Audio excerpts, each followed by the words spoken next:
पंडित जी होलिका दहन क्यों मनाई जाती है, इसकी कथा क्या है, इस पे प्रकाश डालिए।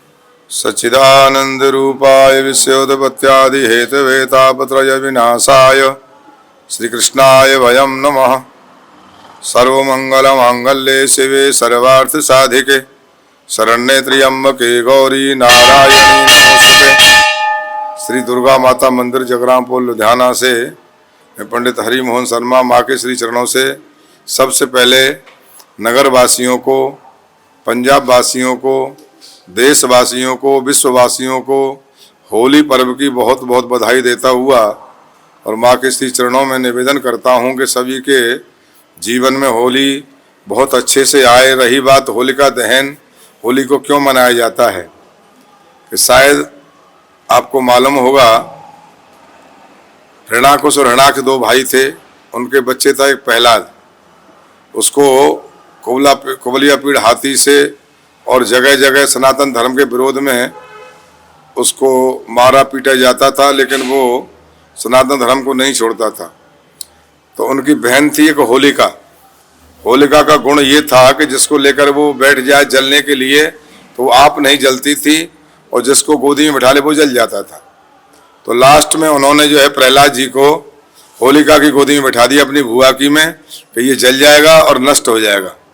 ये हमारा राक्षस विरोधी जो अभियान चला रहा है, सनातन विरोधी हैं हम, और ये सनातन को मान रहा है।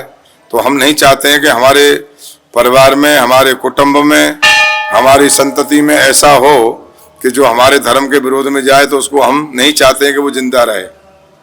तो होलिका की गोदी में उसको बैठा दिया गया। लेकिन जिसको राखे साइया मार सके न कोय, जिसको ईश्वर रखना चाहते हैं, परमात्मा रखना चाहते हैं। प्रहलाद जी परमात्मा के परम भक्त हैं।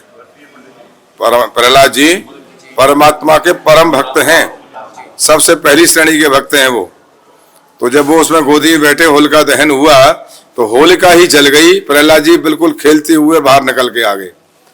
तो उस बुराई को जला करके उसकी राख से धूलेणी नाम दिया जाता है। दूसरे दिन धूल से जब खेलते हैं तो वो तिलक लगाया जाता है माथे पर। वो सब आशीर्वाद लेते हैं कि हमारी बुराई जल जाए, अच्छाई सामने आ जाए। ऐसा भाव है, बुराई को जलाना है, अच्छाई को लाना है, ऐसा भाव है इस सनातन पद्धति में। ये इतिहास पुरातन चला आ रहा है, उसको हम आज भी मान रहे हैं, मना रहे हैं। लेकिन मानने की कुछ प्रथा अलग हो गई है कि कुछ रंग से, कुछ और अन्य वस्तुओं से उल्टे सीधे मारना फेंकना, ये नहीं। बड़ा सद्भाव का, प्रेम का। आज के दिन, होली के दिन ऐसा नियम है कि अगर हमारे परिवार में, घर में किसी से कोई झगड़ा झांसा लड़ाई किसी से हुआ हो और उस दिन जाकर के उनको गुलाल लगा करके चरणों में प्रणाम कर लेते हैं तो वो क्षमा याचना हो जाती है और राजीनामा हो जाता है। ऐसा नियम है, देखा गया है, आज भी ऐसा होता है। ग्रामीण इलाकों में चले जाओ, जिसका बैर भाव है, गलत भाव है, आपस में प्रेम भाव मतलब जैसे है कुछ चला आ रहा है, लेकिन विरोधाभास हो जाता है किसी कारणवश, तो वो उस दिन होली के दिन जाकर प्रणाम कर लेते हैं, बुजुर्गों का आशीर्वाद लेते हैं, उनको तिलक लगवा देते हैं और वो आशीर्वाद देते थे, वो ही समाधान हो जाता है।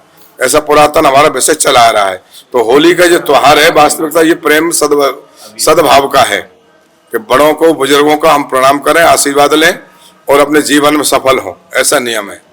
आज भी कई स्थानों पर होलिका दहन की जाती है। तो होलिका दहन भद्रा के बाद, भद्राओं से पहले होली रखी जाती है और भद्राओं के बाद जलाई जाती है। किन बातों का परहेज करना चाहिए? क्या विवाहित जोड़े देख सकते हैं? इस प्रकार की कुछ नहीं, ऐसा है, ऐसा नियम नहीं है। पहले जैसे जैसे हम लुधियाना निवासी हैं, हमारे यहाँ कोई लड़की शादी होकर के आई है तो वो लड़की जो है उस होलिका दहन को, पहली होली को नहीं देखती है, वो अपने मायके चली जाती है या इधर उधर हो जाती है, उस होलिका दहन को नहीं देखती है।